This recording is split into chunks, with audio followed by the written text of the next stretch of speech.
Oral Pathology, Chapter 1, Introduction of Preliminary Diagnosis of Oral Lesions.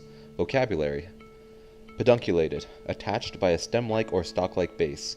Basically, it's a lesion that looks kind of like a mushroom.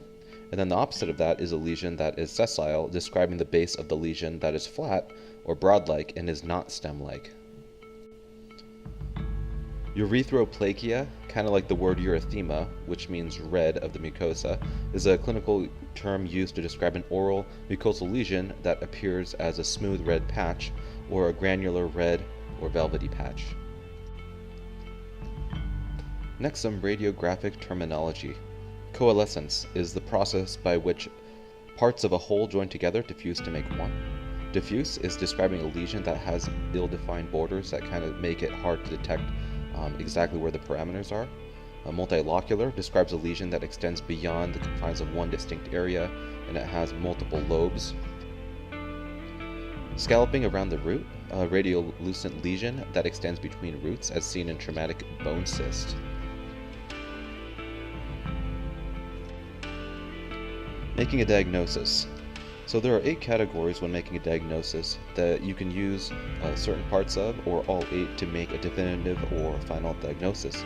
These being clinical, radiographic, historical, laboratory, microscopic, surgical, therapeutic, and differential findings. A clinical diagnosis is looking at the appearance of the lesion. A clinician can establish a diagnosis of some lesions just based off of color, shape, location, and history of the lesion. Radiographic diagnosis. Conditions for which radiographs provide the most significant information including periapical pathosis, internal resorption, external resorption, heavy interproximal calculus, dental caries, compound odontoma, complex odontoma, supernumerary teeth, impacted or unerupted teeth, and calcified pulp. Historical diagnosis. Personal, family, past and present, medical and dental histories, as well as histories of drug ingestion, histories of presenting disease or lesions, can provide information necessary for the final diagnosis. Laboratory diagnosis. A diagnosis using clinical laboratory tests, including blood chemistry and urinalysis, can provide information that contributes to a diagnosis. Microscopic diagnosis. The microscopic examination of a biopsy specimen taken from the lesion in question contributes significant information. Surgical diagnosis. A diagnosis made using information gained during a surgical procedure. Examples include a traumatic bone cyst or lingual mandibular bone cavity. Therapeutic diagnosis. A diagnosis that is made by treating the most probable problem and seeing how the body responds. Differential diagnosis. The point of a diagnostic process when the practitioner decides which test or procedure is required to rule out the conditions originally suspected and establish the definitive or final diagnosis. Variations of normal. Fortis granules. Most common on the buccal and mucosa of the lips, these are tiny yellow lobules that form in clusters and can be diagnosed clinically. Retrocuspid papilla. The cause of these red sessile nodules is developmental, and they are found on the lingual gingival margin of the mandibular canines. Lingual varicosities.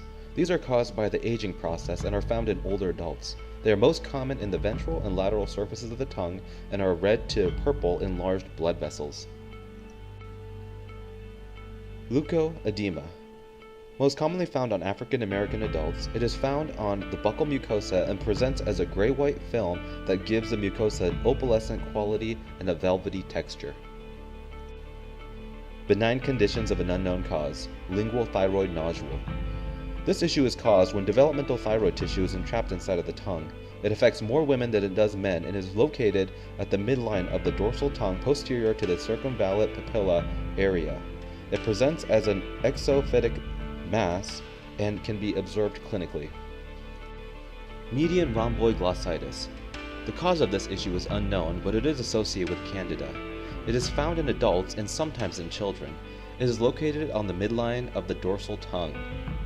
Clinically, it presents as a flat or slightly raised erythemic rectangular area anterior to the circumvallate papilla.